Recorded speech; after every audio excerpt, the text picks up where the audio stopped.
नमस्कार मित्रांनो, जय स्वामी समर्थ. बुधवारी 29 जुलै 2026ला गुरुपौर्णिमा आहे आणि आजच्या व्हिडिओमध्ये मी तुम्हाला एक असा उपाय सांगणार आहे की जो तुमचं आयुष्य बदलून टाकेल. गुरुपौर्णिमे दिवशी फक्त हा एक अध्याय वाचा. घरात सुख, शांती, पैसा आणि सर्व काही मिळेल. हा अध्याय आहे श्री गुरुचरित्र मधील अध्याय 14वा. पण व्हिडिओ इथंच थांबवू नका. व्हिडिओ स्किप न करता शेवटपर्यंत बघा, कारण मी तुम्हाला कथा, फायदे आणि वाचण्यापूर्वीची योग्य पद्धत सांगितलेली आहे. वाचल्यानंतर काय करायचे हेही सांगितलेलं आहे. त्यामुळे हा व्हिडिओ तुम्ही शेवटपर्यंत नक्की बघा. मित्रांनो, गुरुचरित्र अध्याय 14 मध्ये नरसिंह सरस्वती महाराज एका ब्राह्मणाची कथा सांगतात. त्या ब्राह्मणाकडे काहीच नव्हतं, घरात अन्न नव्हतं, मुलं उपाशी होती, पण त्याची गुरूंवर श्रद्धा खूप मोठी होती. एके दिवशी त्याला कळालं की त्याचे गुरु गावात आले आहेत. तो धावत गेला त्यांच्याकडे. गुरूंना द्यायला काहीच नव्हतं, पण त्याने काय केलं माहीत आहे का?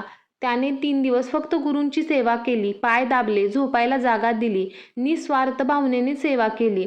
गुरु प्रसन्न झाले आणि त्याला आशीर्वाद दिला आणि बघता बघता त्याच्या घरात धनधान्य आलं, मुलं मोठी झाली, सगळ्या अडचणी दूर झाल्या.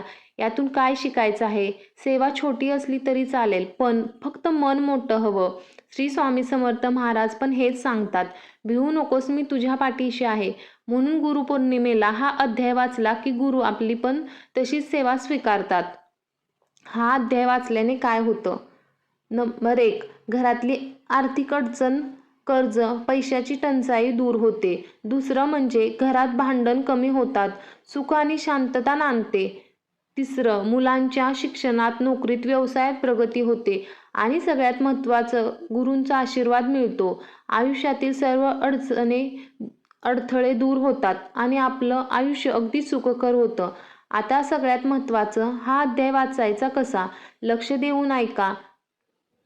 तुम्ही बुधवारी सकाळी लवकर उठा, स्नान करा, स्वच्छ कपडे घाला. पिवळा रंग हा गुरूंचा आहे. पिवळी कपडे घातली तरीही चालतील. घरातल्या देवघरात किंवा एका स्वच्छ कपाटावर श्री स्वामी समर्थ महाराजांचा फोटो किंवा मूर्ती ठेवा. त्यासमोर तुपाचा दिवा लावा. पिवळी फुले आणि तुळशीचे पान अर्पण करा. हातात पाणी घ्या आणि असा संकल्प करा, हे गुरुदेवा, मी आज गुरुचरित्र अध्याय 14वा आपल्या कृपेसाठी वाचत आहे.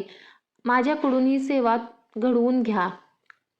आता गुरुचरित्र पुस्तक उघडा आणि अध्याय 14 हा बैठकीत वाचा. वाचताना मध्ये उठू नका, कोणाशी बोलू नका, फक्त गुरूंचे नामस्मरण करा. वाचून झाल्यावर गुरूंची आरती करा. जय जय स्वामी समर्थ म्हणा. जर तुम्हाला आरती येत नसेल तर तुम्ही मोबाईलवर लावली तरी चालेल आणि घरात सर्वांना प्रसाद वाटा. ज्यांना वेळ नाही त्यांनी फक्त श्री गुरुदेव दत्त स्तोत्र फक्त 3 वेळा वाचलं तरी चालतं, पण श्रद्धा महत्त्वाची आहे.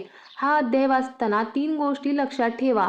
कोणाची निंदा करू नका, दिवसभर चांगलं बोला, सात्विक रहा, मांसाहार, दारू, सिगारेट टाळा, राग आणि भांडण टाळा, मन शांत ठेवा. हाच खरा उपवास आहे. तर मित्रमैत्रिणींनो, 29 जुलै गुरुपौर्णिमेला हा एक अध्याय नक्की वाचा आणि 21 दिवसात तुमच्यात काय बदल झालेत तो अनुभव नक्की शेअर करा. व्हिडिओ आवडला असेल तर लाईक करा आणि भक्तांपर्यंत शेअर करा. कमेंटमध्ये जय गुरुदेव दत्त आणि श्री स्वामी समर्थ नक्की लिहा. चॅनलवर नवीन असाल आणि चॅनलला सबस्क्राईब केलं नसेल तर चॅनलला नक्की सबस्क्राईब करा आणि बेल आयकॉन दाबा. पुन्हा भेटूया अजून एका नवीन भक्तिमय